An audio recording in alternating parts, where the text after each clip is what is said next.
चलो बच्चों, जय Shri Ram. 6 chapter account part 2 का 6 चैप्टर, 6 मतलब लास्ट चैप्टर बोल लो तो 6 मार्क्स का एक चैप्टर आता है, एक एमसीक्यूज, एक 1 वर्ड का और 4 नंबर का एक क्वेश्चन आएगा सेक्शन डी में, बराबर।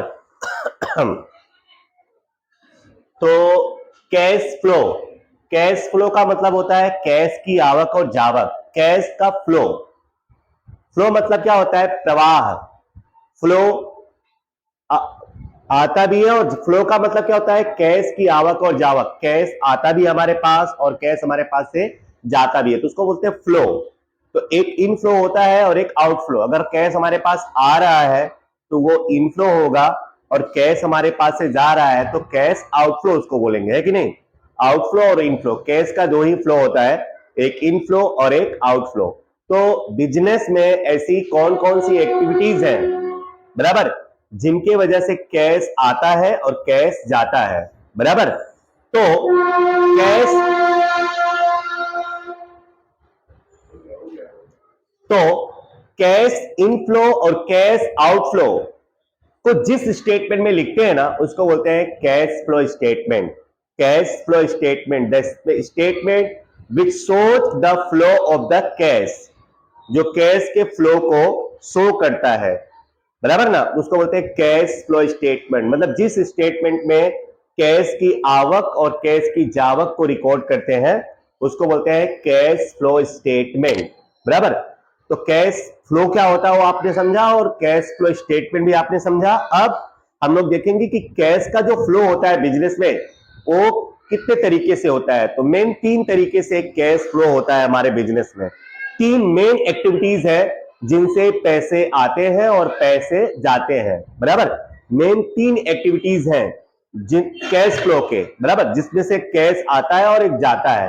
तो पहली एक्टिविटी है ऑपरेटिंग एक्टिविटी, मतलब बिजनेस को ऑपरेट करने के लिए जो इनकम या एक्सपेंसेस होते हैं, मतलब जो कैश आता और जाता है बिजनेस के ऑपरेटिंग में, बराबर। मतलब जो नॉर्मल ट्रांजेक्शन्स होते हैं बिजनेस में, बराबर, जैसे हमने रेंट रिसीव्ड किया, रेंट पेड किया, बराबर, या सैलरी पेड की, ब्रोकरेज पेड किया, मतलब जो नॉर्मल होते हैं, रिवेन्यू रिवेन्यू वाले जो ट्रांजेक्शन्स होते हैं ना, वो आते हैं ऑपरेटिंग में, बराबर।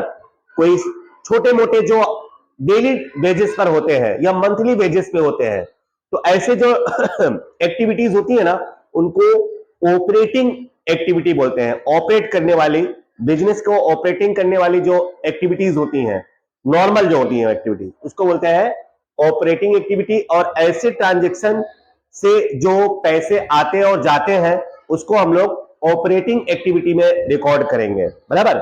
मतलब नॉर्मल जो कैश का फ्लो होता है वो हम लोग लिखते हैं किसमें? ऑपरेटिंग एक्टिविटी में। और दूसरा है इन्वेस्टिंग एक्टिविटी। तो इन्वेस्टिंग एक्टिविटीज में कैसा फ्लो लिखते हैं कैश का?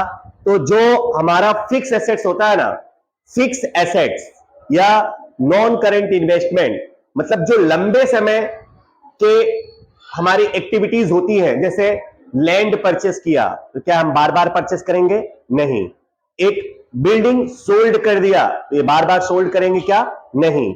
तो ऐसी एक्टिविटी, बराबर, जो फिक्स एसेट्स को बेचने या खरीदने वाली एक्टिविटीज होती हैं, या नॉन करेंट एसेट्स वाली जो एक्टिविटीज होती हैं, उन एक्टिविटीज को कौन से एक्टिविटी में रिकॉर्ड करेंगे? Investing activity. मतलब जो ट्रांजेक्शन बार बार नहीं होते हैं, शॉर्टकट में इसमें क्या होता है, जो ट्रांजेक्शन नॉर्मली रेगुलर वेजेस पे होते हैं वो ऑपरेटिंग एक्टिविटी में आते हैं। मतलब बट जो एक्टिविटीज बार बार नहीं होती है, कभी कभार होती है, जैसे हमने कोई इन्वेस्टमेंट परचेस किया, तो इन्वेस्टमेंट हर रोज थोड़ी हम लोग करते हैं, साल में कभी कभार ही करते हैं।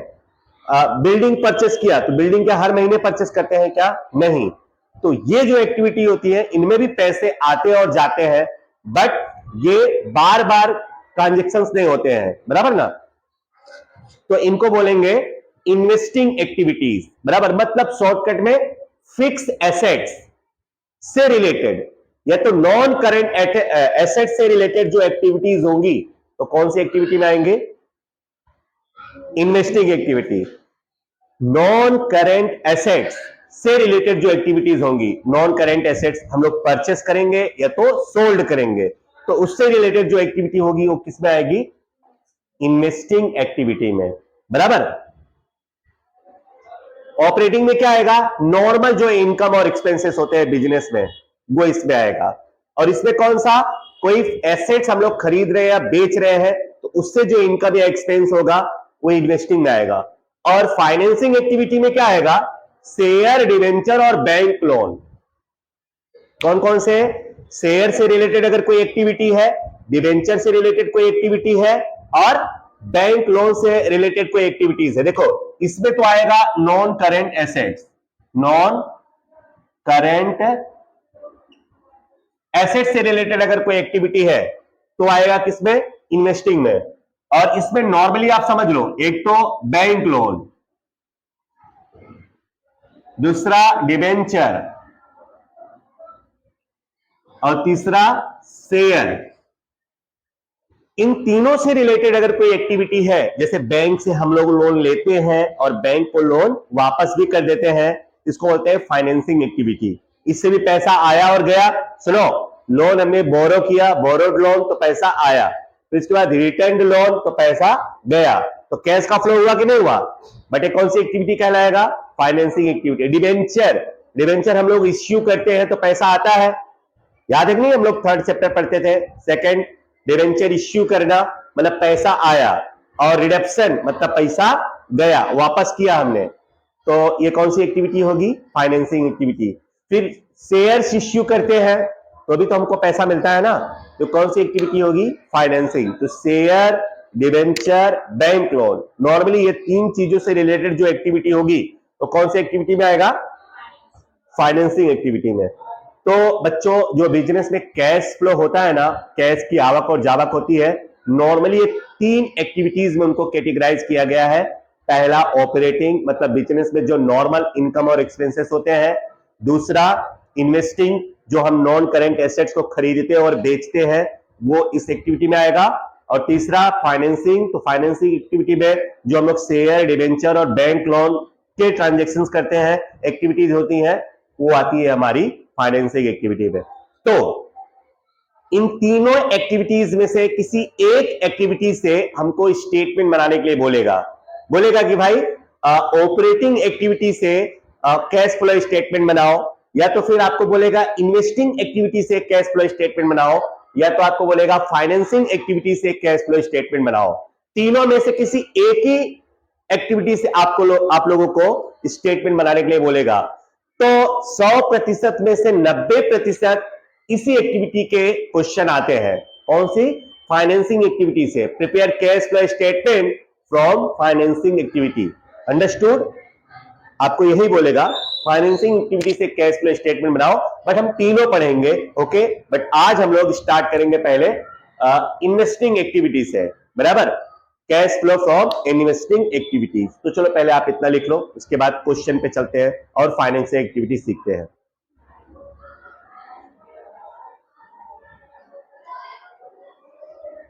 चलो बच्चों, अब हम लोग इन्वेस्टिंग एक्टिविटी से स्टार्ट करेंगे क्वेश्चन, बराबर। तो इन्वेस्टिंग एक्टिविटीज मैंने आपको पहले ही बताया, नॉन करेंट एसेट्स में जो आप लोगों ने थर्ड चैप्टर पढ़ा है ना, नॉन करेंट एसेट्स में कौन सी चीजें आती है आपको अच्छी तरह से पता है। तो अब मुझे वो याद करवाने और बताने की जरूरत नहीं है। नॉन करेंट एसेट्स में 4 हेडिंग आती थी, है कि नहीं? एक आता था फिक्स एसेट्स, इसमें टेंजिबल, इनटेंजिबल, उसके बाद non current investment, long term loan and advance, and other non current assets. आपको पता है ना? तो बस नॉन करेंट एसेट्स से रिलेटेड जो भी एक्टिविटीज होंगी वो किस में लिखे जाएंगे? तो यहां पर आप एक नोट लिख लेना, only non current assets related activities are recorded in investing activity।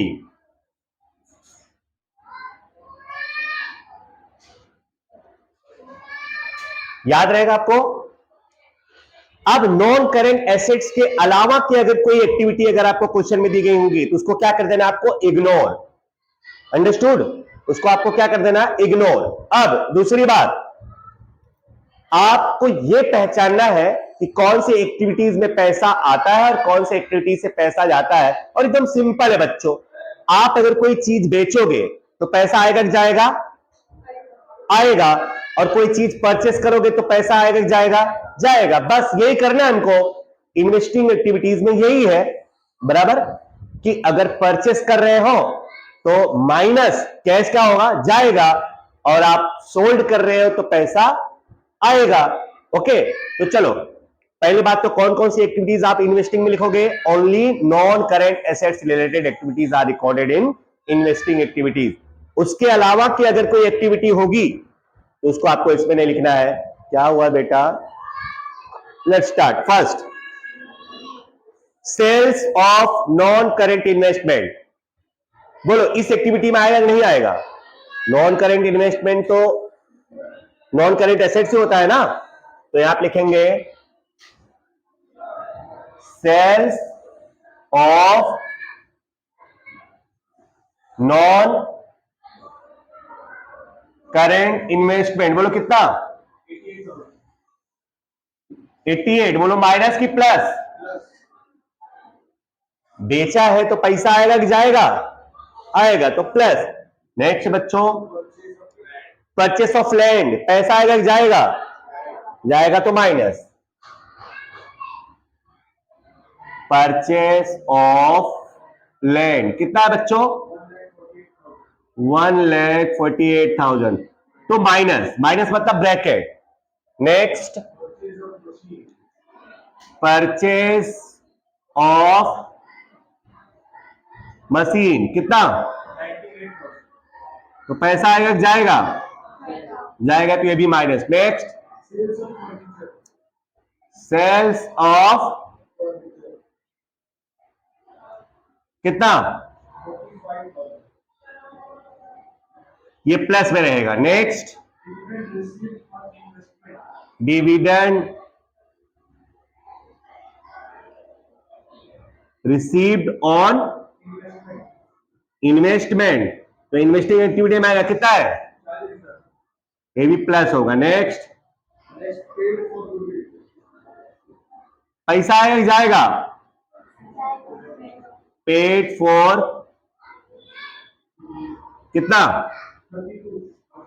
Next, issues of share. Investing activity है क्या? कौन सी एक्टिविटी है ये? फाइनेंसिंग। नेक्स्ट, ये इन्वेस्टिंग एक्टिविटी है क्या? नेक्स्ट, ये इन्वेस्टिंग एक्टिविटी आता है क्या? मतलब नॉन करेंट एसेट्स में तीनों नहीं आते हैं ना, इसलिए ये नहीं आएगा। ओके बच्चों, चलो तो आप मुझे अच्छा ये पेड फॉर गुडविल कितना? 32, तो क्या होगा? माइनस। ठीक है,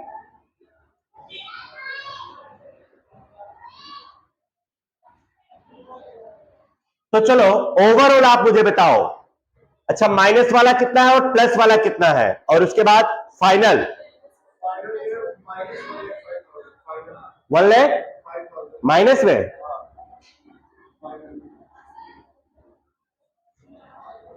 जरा सुनो इधर प्लीज, इधर ध्यान दो। 1,05,000 माइनस में है, आप लोग भी सॉल्व कर लेना, यही होगा आंसर। तो अगर माइनस में आए ना तो इसको बोलेंगे आउटफ्लो, और प्लस में आए तो इसको क्या बोलेंगे? इनफ्लो। तो यहां पे लिखेंगे cash outflow from investing activity. अगर प्लस में होता तो cash inflow from investing activity. तो यहां पे लिख देंगे नेट कैश आउटफ्लो ना, कैश आउटफ्लो फ्रॉम कौन सी एक्टिविटी? Investing activity.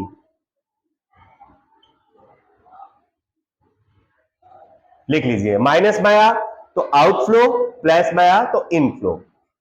कोई डाउट है क्या इसमें आपको? लिख लीजिए।